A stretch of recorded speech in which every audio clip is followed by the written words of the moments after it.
Israël pas à la frapper j'avais parlé, je passe par là rapidement, sur la sacrificative qui a été tombée. Veut dire, ministère, il y a la sacrificateur, et quand il y a offrir la finesse. Alléluia. Banda ya prophète, ya juge Eli, bakambaki ndako ya tata Nzambe na bolamu te. Eye kosala te. Nzambe aye ko avertir Eli. Nzambe fi patience c'est pas Eli. Mais Eli atikaki kozongisa temple ya Nzambe na droiture. Alléluia. Eli ayaki kozwa faiblesse ya bana na ye. Eloko oyo ayaki kosala ete Nzambe aya kosisite Samuel po ayebisaki na Eli ke na kosisite moko ya kati ya ndako na yo. Mais bana na yo mibale bakokufa. Alléluia.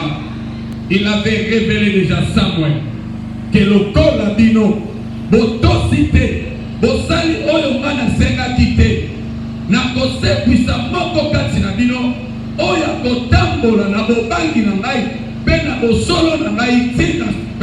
Alléluia. On avait vu l'histoire de Samuel. Aye kobenga bango a livré bango na bitumba. Bitumba yango bango nyonso bazalaki surpris ba perdre. Bana Israël bazalaki totalement dessus. Israël signifie le vainqueur. Israël signifie le prince de Dieu. Devant Bamunda na bango bakwei. Ils étaient émotionnés. Bazalaki stupéfait. C'est les mêmes bisous. Tant que tu as sala makambo potolonga et que tu as se retrouver tu as kokoya. Motem ezalaka biso ndenge nini. Ba équation combien tu as la kanamo na mutu. Ba stress combien tu as la kanamo na mutu. Alléluia peuple de Dieu. Quand la Bible nous parle de Israël, Israël oyo kolonisa ya pays te. Ezali yo moto yo zandela kaya Nzambe. Alléluia. Amen. Ce qui était passé. Deuxièmement, bana Israël va vivre jamais. Toki mama mutoke de kozwa. Sanduku ya boyoka na biso na tata Nzambe. Sanduku ezala kolobela biso propitiatoire. Sanduku ezala ko représenter biso mbeka ya kolo Yesu. Esika oyo moto nyonso ya masumu akoki koya afukami pe azwi solution à la problème et loba amena bien. Ezali lokola yo. Itali de force qui va passer lequel yo. Ba problème de lequel yo. Okofuka manakati ya ndako. Ndako na wezana ko représenter boyo sanduku ya boyoka ni yo na tata Nzambe. Toko ya kolela. Okolela Nzambe na ndako na yo. Pomoni sima ya mikolo. Makamwe bani kofungama. Alléluia. Mais ayez na ko arriver bana Israël babite. Okende. Kosta sanduku ya boyoka na biso na tata Nzambe. Toya na mona katsamboka. Todele la tata Nzambe yo biso. Regarde le malheur ne vient pas seul. Baoti ko perdre. Yami bale bakei bazwe loko. O ezalaki assurance totale na bango. Bazwi yango. Baile yango na mboka. Na bana mike babeti mulolo. Mulolo batiti na tata Nzambe. Mais mulolo wana kei peti na ngabo bamona na bango. Alléluia. Ba Philistins balobi. Totikala koyoka eloko ya boyete na Israël. Ezali nini? Partout il faut y évacuer. Bah, espion bazalaka te. Même dans le domaine spirituel, il y a toujours les espions qui Nzambe naka. Na kati ya kaya banguna. Alléluia. Bamemi bango salo balobi. Bauti kozwa sanduku ya boyokani ya tata Nzambe na bango ya Israël. Na nini ebisa eloko moko. Bandokyo babundisaka yo. Bayebi ete yo kati na yo ezali na Nzambe oyo azala makasi koleka bango. Bato oyo batelemelaka vi na yo bayebi ete Nzambe ajipa za Nzambe te miso bonzoto oza komimona pauvre, mais na miso molimo bamonaka yo déjà comme millionnaire. Alléluia. Je suis venu te dire une chose. Et quand il s'était appris que Basui, l'âge de l'alliance et ensemble à Israël, Bando qui m'a eu force ensemble au Samela. Peut-être négligence na yo, mais au Sala était peut-être au monde à ma capozo. Bando qui m'a eu puissance ensemble à Jif. Bando qui m'a eu puissance ensemble à Katoukou. Bien-aimé dans le Seigneur, laissez-moi vous parler une chose. Dans la vie de Tosabo, Bateur Bakoumizaka Biso, Bayebi force ensemble au Izakasinayo. Et ça n'a pas tout mis sous peut-être yo Bangaka. Satan a qui parle à la montée. Voyez que pendant ce temps, Rodrigue, Bateur va changer Mitouka. Mais à partir de 40 ans, Mata, mais qu'à partir de 40 ans, c'est Mata Rodrigue, et Zalamakambabachi, et Rosalamakambabakaka, et Rosalamakambaba immeuble. Laissez-moi te parler. Bando qui m'a ébi grandeur en Zambo Roso Salela. Bando qui m'a ébi grandeur et élévation à yo. Mais laissez-moi te parler une chose. Bando qui m'a ébi kabiso pedote pas. La Ninatali Sabino. Boyebi que Nzambe a autorisaka. Makambo mususu ekomela yo. Mais Satan a pas plutôt pardon. Parce que le diable, quand il lui autorise quelque chose, a dépassé la limite. Alléluia. Alléluia. Satan a aidé Kabiso sans le savoir. Bando qui va aider Kabiso. Parce que ça n'est pas comme peut-être de tout ça là. Zamba ça n'a pas de s'émoter. Satan a profité toujours d'un point de faiblesse. N'a pas profité d'un temps de faiblesse c'est Wana. Avec ici ma bon. Il y a l'autre je vais prêcher peut-être, je reste avec 10 minutes. Dans un temps d'intercession, nous allons beaucoup prier aujourd'hui sur le retour de l'âge. Alléluia. Nalinyo pesanga litoi na yo mala. Satan a soumaka biso pe na terre bambeka.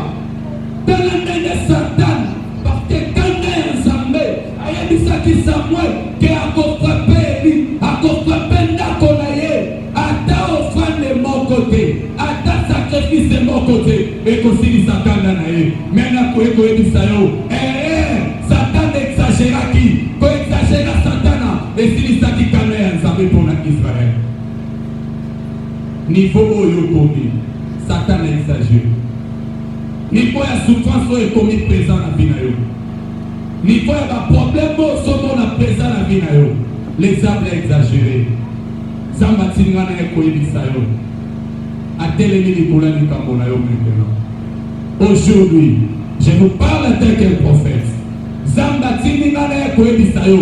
Atelemi likolo ya problème na yo. Parce que apesi ba l'opportunité. Quoi ici temple naïe? Pourquoi ça d'abord Israël et ça pourquoi il s'appelle Zambé? Parce que l'Israël c'est la force de Dieu. Alléluia. Israël est allé moka ya ba prince na ba princesse. Laissez-moi vous demander une chose. Na kata royauté, il y a la sécurité, il n'y a pas la sécurité.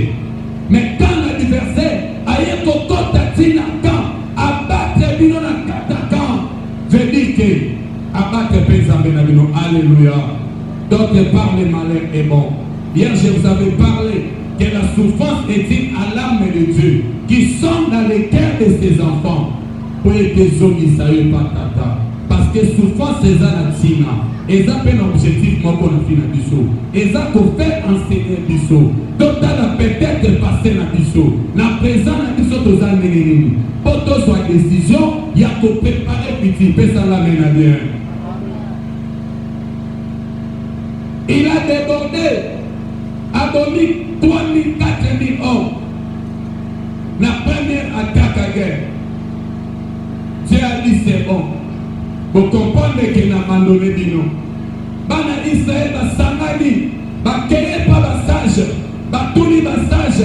Et l'autre dit ça est des amis. Atika biso baloma biso la bamuna. il fallait aller devant Dieu. Où est la posoir, arche de l'alliance. Il fallait qu'il bazonge à la arche de l'alliance. Bafoukama, babel l'ensemble. N'est-ce Isayo, baerre la vie na yo, ils ont fait partie à destinée na yo. Il fallait qu'il vaya commettre ces grands erreurs pour les ensemble à la consomme de la patience na bango. Alléluia. Il y a mon énorme Satan et Koussal. À quoi ici, bango, oui, c'est bon. À Boni 4000 hommes, oui, c'est bon. Ils étaient en paix. Mais ma peuple, Basala qui a kalelo komoko, et ça, le col à l'église à chiffre. Aux académies qui a moko. On dit que Zamba a tout changé de l'une à on dit que Zamba Jip a coupé sa solution à ma problème en live. Mais solution, moi, je suis à Konduka. Et ça, le col, Satan. Abundisi soit battre, aye koyemba la mibale, abondi 30 000 hommes, à côté tina chiffre, aye influence de l'église à Kenaï. Parlez-moi maintenant. Donc, vous faut qu'on m'a dit l'émotion. Qui va nous orienter et que prière ou à et comment? N'ayez bisayo, as d'alliance, ezali intermédiaire entre le peuple et l'ensemble. As de l'alliance, ezali médiane, lâche la représenter Christ. C'est pour cela que je suis en train de parler. Lâche à qui je parle, c'est la propitiatoire. Lieu de sacrifice, abattoir. Lieu du sang. Où ezali sang éternel. Et c'est qu'à Oyo, solution à bisota mutosumu kabezalaka. Zambati Nakie a frappé Israël, mais n'est pas touché sa propriété. Oui, bien sûr que ma mère sera la famille na yo. Bien sûr que ma mère sera peut-être la parcours na yo. Zambali Nakike, ma conséquence na yo est corrigée au mieux. Mais le diable a débordé. Ozonga déjà na makolo na l'église. On se corrige dans makambo ebele. Mais il y a un problème. À côté de domaine ensemble, aïe ko s'imposer na vie na yo. Aïe ko boto la yo trône ensemble. Aïe na ko boto la yo gloire ensemble. Laissez-moi vous parler. C'est pour cela que nous avons. Tout ça me l'a devant la prière et puis ça va résulter. Laissez-moi vous parler encore ce soir. C'est pour cela que tu peux penser, dans la Bible, Élie était le même nature comme nous. Il priait avec instance, il ne stoppait pas la pluie, il priait encore avec instance. Et maintenant, dans Psaume 21, les rois se réjouissent de ta protection puissante, comme les secours les remplis dans les graisses. Dieu lui a donné ce que désirait son cœur. Il n'a pas refusé ce que proférait ses lèvres. Il y en a besoin d'un autre côté. Alléluia. Le diable a exagéré dans la vie de Bissot. Le diable a exagéré dans la vie de mariage de Bissot. Le diable a exagéré dans la vie de finance de Bissot. Le diable a exagéré dans plusieurs domaines dans notre vie. Parce que, oui, il fallait qu'il conséquence et corriger Bissot. Alléluia. Mais il y a une besoin de sous-souffrage. Et si tu as les hommes à télévision.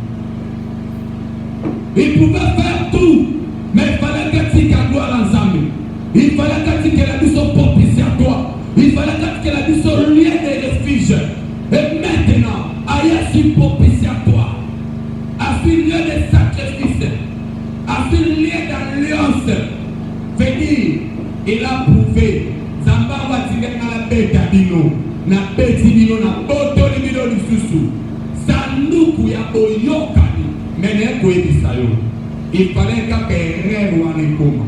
Pour être Satan a commis sa vie à niveau où a commis sa libala à niveau où a commis sa finance à niveau où Malgré tout ça a commis sa yosana comme on a gloire ensemble. Mais je vous parle ce soir qu'à partir d'aujourd'hui, nous sommes comme on a gloire ensemble dans la vie de Bissot. Je suis en train de parler tant qu'un prophète. À partir de ce soir, nous sommes comme on a ensemble dans la vie.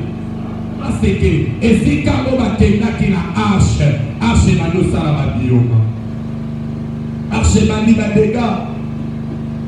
Le plus grand mauvais souvenir du diable, c'était de tuer Christ. Il n'était pas sûr qu'après la mort, il y aura quelque chose. Mais surtout, quand il m'a magné,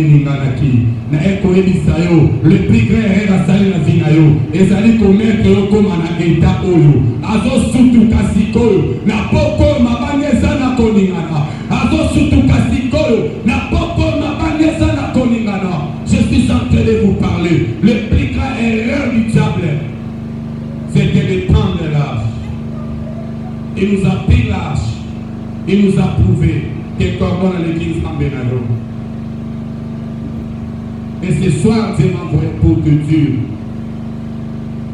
Et ça n'est l'autre mon côté. Oh, il y a toki kolongo la gloire na ye liboso ya bana na ye. Et ça n'est l'autre mon côté. Quel que soit ma somme ya bana na ye, quel que soit infidèle, oh, te va koki ko humilier, lâche de l'alliance ensemble. On a humilié l'âge de l'alliance de Dieu dans ta vie. On a humilié. On a même captivé cela.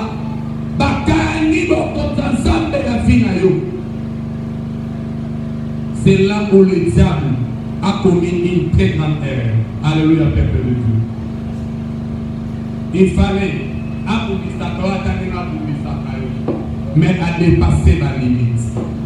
C'est pour cela aujourd'hui, naina bisere loko moko lipamboli na yo baiba naina bisere loko moko avancement na yo élévation na yo esika bakenda nango bazangi kinya parce que yango nesa gloire en Nzambe. Là que je suis en train de parler, c'est la solution à tes problèmes. Si ton problème est de la sécheresse, c'est l'âge de l'Éternel qui va susciter dans ta vie. Je suis en train de parler ce soir que l'âge à qui on a pris de toi, c'est la solution de tes problèmes. Parce qu'il y a toujours celui qui joue la médiane entre le peuple et entre Dieu. C'est comme l'âge de cette église. Il joue médiane entre nous, ce peuple, et Dieu. Parce qu'il n'existe pas un succès sans un successeur. Il n'existe jamais une élévation sans qu'il y ait une éleveur. Et maintenant, dans la vie d'Israël, il n'y a plus un successeur. Parce que le temple, l'âge a été déjà pris par les ennemis. C'est comme nous. Nous sommes devant Dieu. Nous venons à l'église pour prier. Mais les choses ne donnent pas positives. C'est parce que l'âge a été pris quelque part. J'ai besoin de votre esprit en ce parce que nous voulons commencer à prier maintenant. Je veux que tu puisses te révolter. Nalingi oso pena makanisi na yo nekona ngai oyoko timba mumangwa.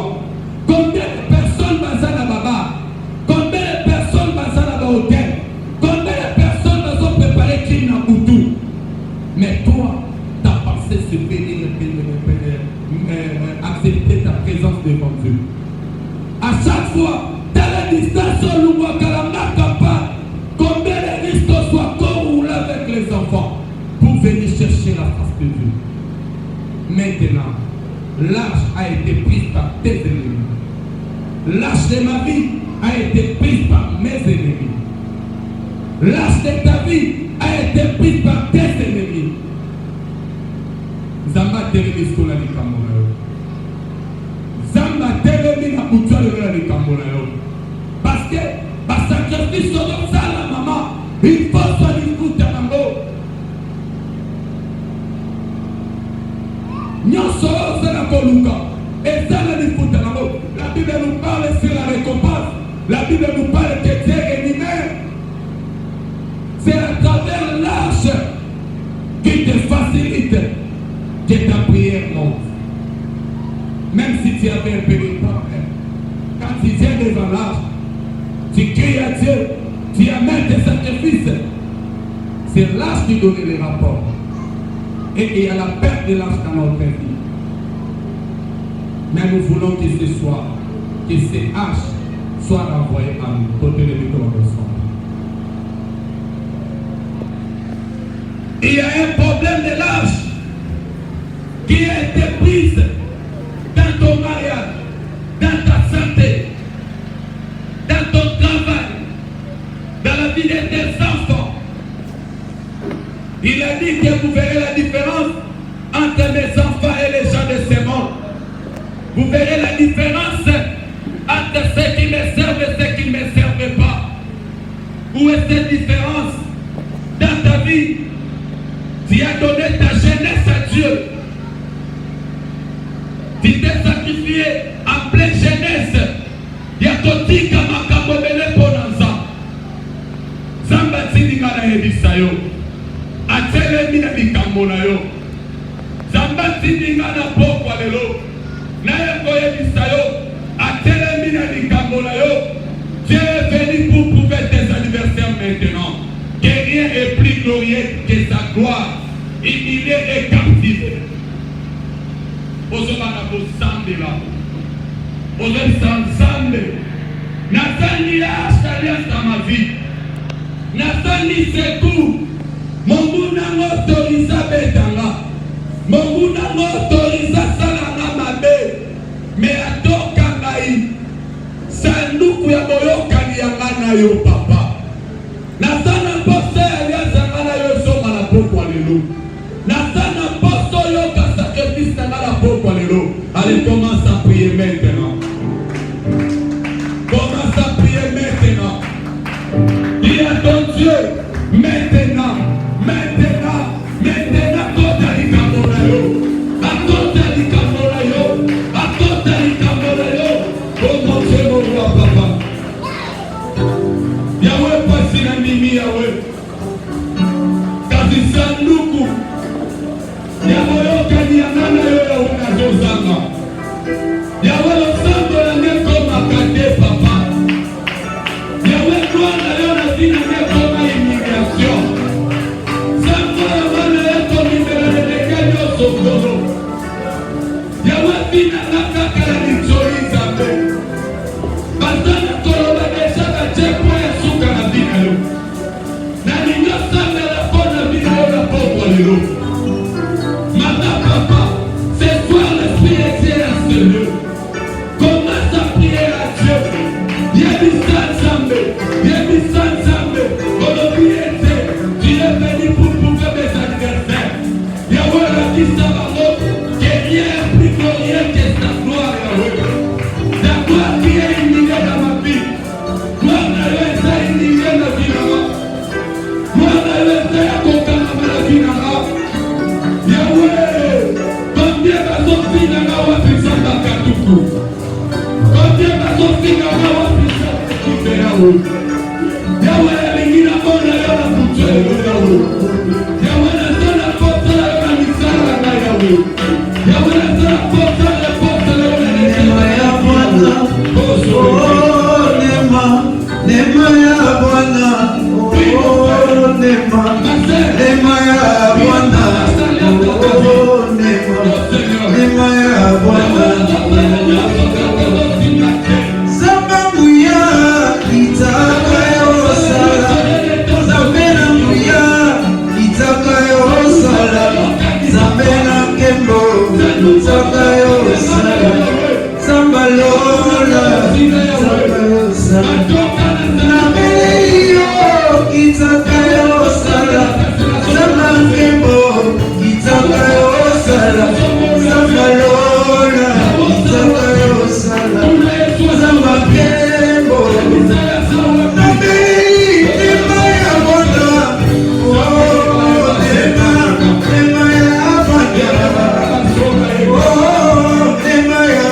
miracle eza na kati ya nzoto na yo.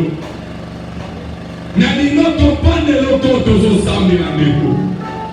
Tozosambela sur la perte de l'âge de l'alliance. Esika oyo losambo na yo ezali na facilité ya koyoka na likolo. Nazoyebisa yo, il y a la perte d'alliance dans ta vie. La perte d'alliance, la perte de l'alliance. Tozosambela me bafui ya prière ozosimba te. Ozoyebisa Nzambe. Ayebisinga na yebisa yo. Aye koprouve bamuna na yo. Keloko moko leki. Nzambe na ye mpe nguya na ye tie na vi na yo. Losambo na yo ekoma ignorance. Losambo na yo ekoma losambo soni. Kino elengi okaba mpona kosalela ye. Bareponse nyonso na vi na yo eza positif. Ebamamuna na yo eza toujours licholi. Baza kozeka yo se toseka. Olalaka na eglize. Olungaka mosiko yaka koluka ye. Yebisa Nzambe. Naza na posa na yo na butwa lelo. Yawe etalisa bamuna ke naza ya yo bana kosambela maintenant. Seigneur, j'ai besoin de témoigner, Seigneur. Naza na posa bamuna na ba témoigner mulu. Sambo ngala ya komi pesa na yo lenge nyoso. Bezamba lo la zamba mawa. Yawe Soya chonda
kozwebisa nzambe, kocholama oyo, kofingama oyo, kolela oyo, ezali kaka na basala mwana na yo likolo na ngomba.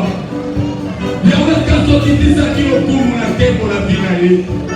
Na pokwa oyo nzambe ashifte, kitisa lokumu elata nzoto oyo bana kozambela, bana koyebisa ya kitisa tembo na yo na bina ye. Tembo na ye na bina yo metena. Bana koyebisa ye. Fungoleli ngalo, natongoli ngalo, salela ngobika mwana yo, nalingi namona. Fungolela ngalo, natongoli ngalo, salela ngobika mwana yo, nalingi namona. Fungolela ngalo, natongoli ngalo, salela ngobika mwana yo, nalingi namona. Fungolela ngalo, natongoli ngalo, salela ngobika mwana yo, nalingi namona. Jésus, fungolela ngalo, natongoli ngalo, salela ngobika mwana yo, nalingi namona. Fungolela ngalo, natongoli ngalo, salela ngobika mwana yo, nalingi namona. Fungolela ngalo,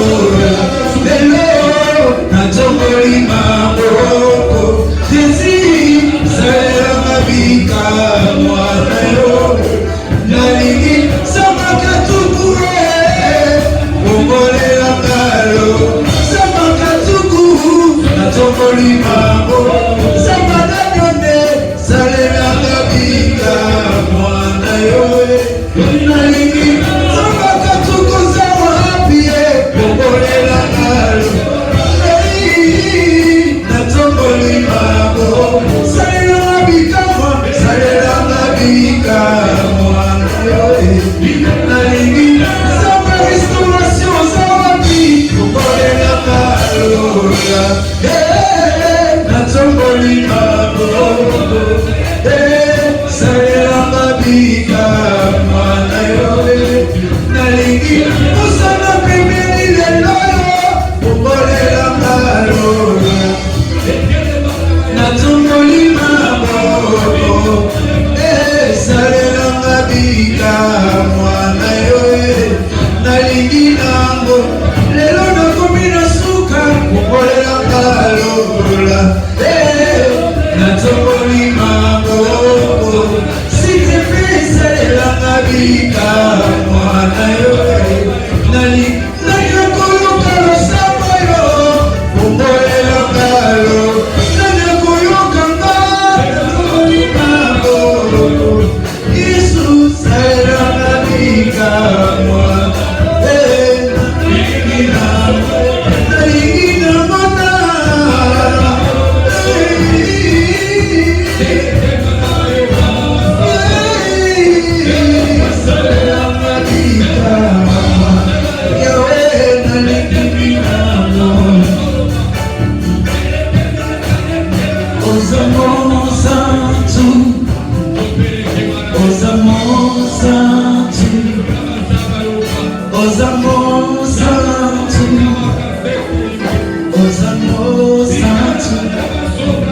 Okokani na moto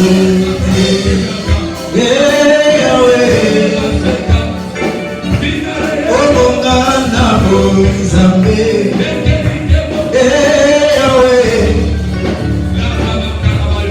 ozambo santu, ozambo santu, ozambo santu, ozambo santu okokani na tellement tunanipende kumaketela ezana eloko moko basalaki erreur baexageraki Bible ebisi biso na 1 Samuel chapitre 10 chapitre 5 le verset 11 bosonisa sanduku ya boyokani ya Nzambe ya Israel epai ezalaka soki te bino nyonso bokokufa bayebi puissance ya Nzambe na yo ozana kokende kolabisa monde ténèbre maintenant baya kosongisa l'âge de l'alliance ya Nzambe na yo esika ezalaki na vi na yo sino te bakokufa balebanda kobeta maboko siko banda na koyebisa bango banda na kongole bango boya kosongisa metena boya kotongisa metena kaketika botoka morenanga kaketika botoka moremisonanga metena boya na kosongisa metena sino bokokufa naye koyebisa bino bato na bonzambe na yo na bonzambe na yo na bonzambe na yo na bonzambe na yo Yesu na bonzambe na yo yaya na bonzambe na yo lelo na bonzambe na yo Yesu na bonzambe na yo na kolunga monguna satana si na bonzambe na kolunga mongete oyo na bonzambe na yo Yesu na bonzambe na yo Yesu na bonzambe na yo Yesu na tera yo motema Yesu na teri yo motema Yesu na teri yo motema Yesu na teri yo motema. Est-ce que tu peux lever tes mains au ciel? Lève tes mains au ciel, la table si ma prière, au roi pour Yesu. Le bain à mon amour, pour Yesu. À chaque jour suffit sa peine. Là, il y a liboso, il y a trône na yo. Et délai balingaki bamona makola lelo. Bamoni en beauté. Na pokwa na lelo. Na prendre conscience. Que bosa na ngate.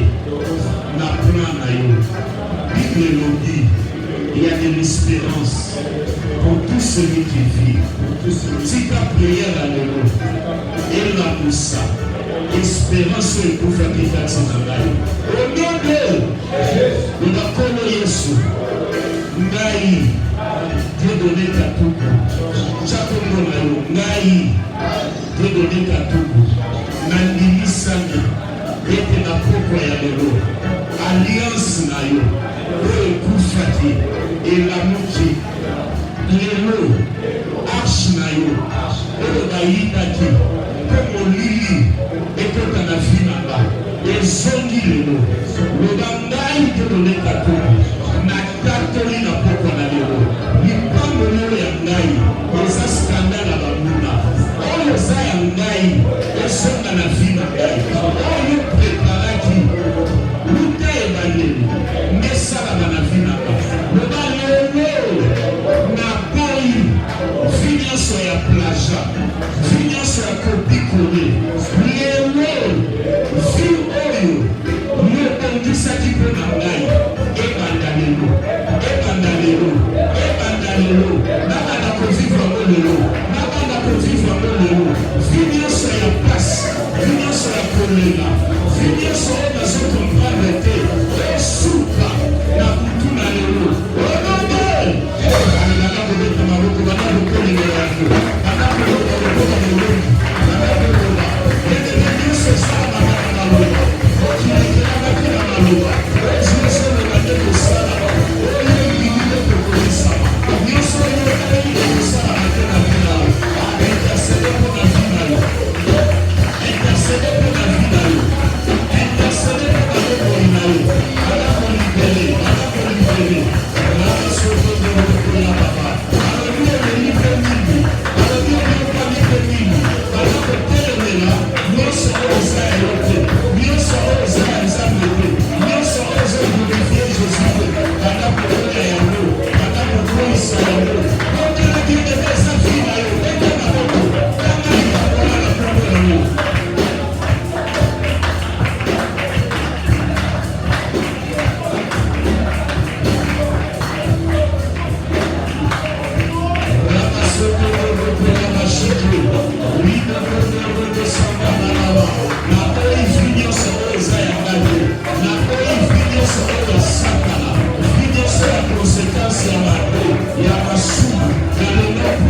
Nasoko ya yango, nasoko na yango, nadima, bana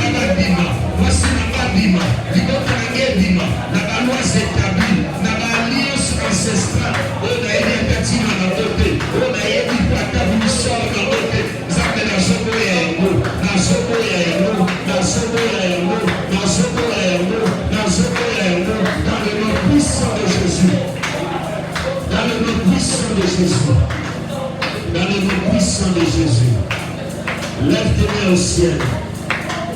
Lève tes mains au ciel, sois concentré, reste calme. Je vais souffler 3 fois pour chasser les ténèbres dans ta vie. Je vais souffler 3 fois pour chasser l'œuvre du diable dans ta vie. En réalité, dans l'homme, c'est l'esprit, le souffle de Dieu.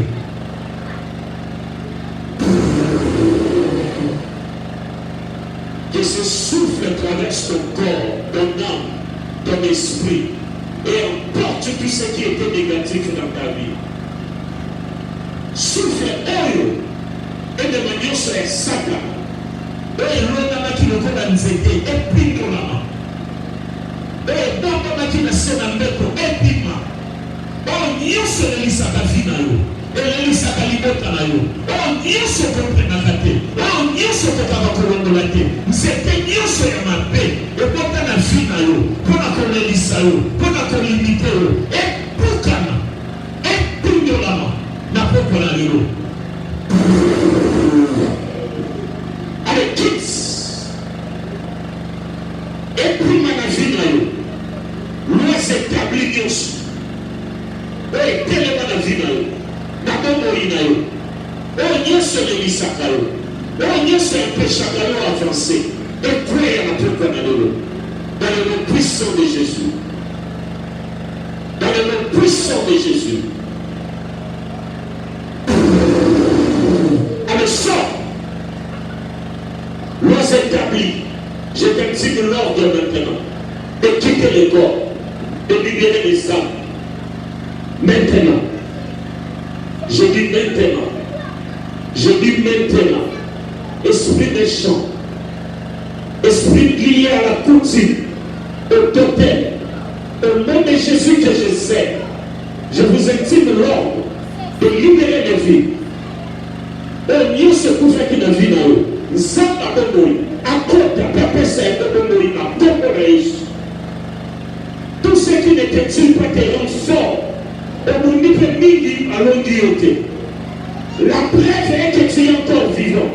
Le corps est correct qui te donne maïoté. Léo, et Fouka, et Bima, et Kene. Nous avons appelé ça Longa. On nous dit que tu es dans le midi. Ce qui a été ma casse dans le Longa. Ah, on s'est vivant.